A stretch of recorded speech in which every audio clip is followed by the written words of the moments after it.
Greetings once again from your bi-dimensional host.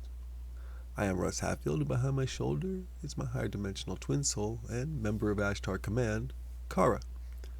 The editorial for February is called Communitary, a planetary community. Now, we are part of a global community, but a fragmented one. The members of Ashtar Command accept that fact without it deterring them from helping those who want to be helped. This editorial is all about cooperation from sources our senses have no awareness of, only our intuition to know whether or not we share this world with the nature spirits and elementals who have a far bigger role than the human race allows. Let's explore what that would be like. For a full transcript of this latest editorial, please go to our main homepage at HadesBasedNews.com. We invite you to subscribe to be kept informed of future postings on our YouTube channel from the members of Ashtar Command. Now, we present Communitary, a planetary community.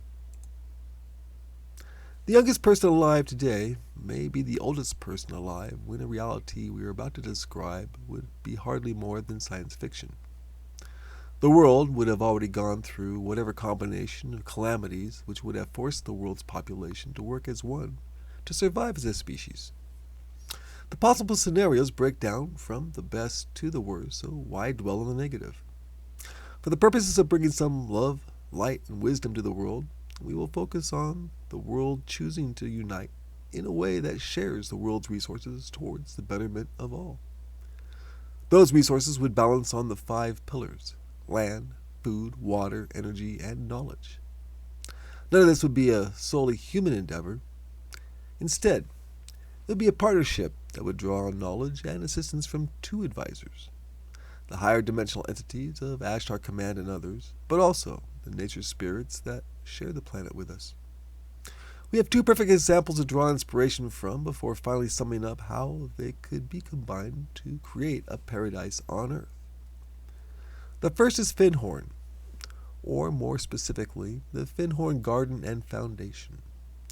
Peter Caddy, Eileen Caddy, and Dorothy McLean had already contacted extraterrestrial beings prior to establishing themselves in what we in America would call a trailer park. The channelings turned to the elemental spirits to help grow vegetables in the unforgiving soil on the shores of northern Scotland. The advice they were given allowed them to grow produce of unusual size for any area, so much so that they became known for their unusual method of growing. It was never about the garden, though. It was about the voices and help they had received that could be the answer to many of this planet's woes. By the late 60s, they had attracted enough members to become a community, and then a foundation during the 70s. Several books and websites tell the story of Findhorn with its many different divas and nature spirits to give them advice on fertilizers and growing techniques throughout the years. They were, and still are, an inspiration of how humanity and nature can work as one to heal both the planet and the human race sharing the planet with them.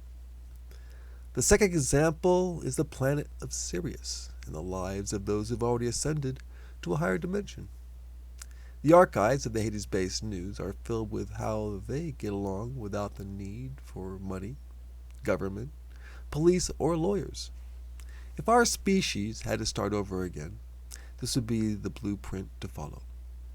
Imagine the planet where the people are committed to maintaining the society that they created over hundreds of thousands of years that allows for them a life of peace and harmony where service to others is the currency of exchange. Having a telepathic link and psychic skills goes along with that ascended state, with the teachings beginning while still in the womb. Technology and nature have been brought into balance so that one actually helps the other, and the built-in automatic systems do much of the manual labor. It's a matter of seeing the mistakes that led to a planet going from the 3rd dimension and making the right decisions in a formation of a new planetary community. A world without war, a world without poverty, a world without biases. It's also a world where the people in it have their memories of their past lives so their mistakes made do not have to be made again. That's a powerful incentive when you're finally in a place that it just takes your desire to stay there as the reason to love everything of life. Helping those who haven't reached your dimension becomes a way to show that love beyond those on your dimension. Now, we could have that world here in this dimension, but like Sirius, the lessons have to be learned to know what not to do the next time.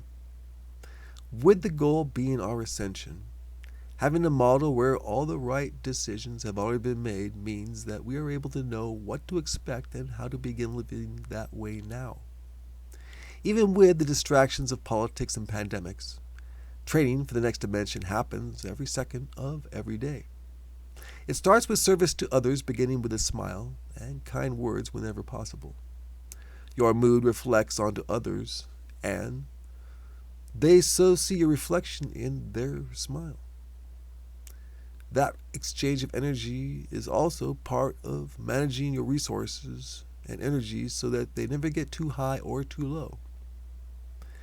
The channeling session posted for the month of February at the Hades-based news presents a lesson from Kara on aligning the chakras so they are synchronized in how fast they rotate, along with a separate lesson on an advanced negative feedback loop. Together, they can help regulate and increase the body's energy levels. Next, we can begin to open our minds and energies to the presence of nature spirits, starting with crystal divas. Nature spirits can be found among most living things, crystals being no exception. Let them help you discover the music of crystal realms. It's a good beginning.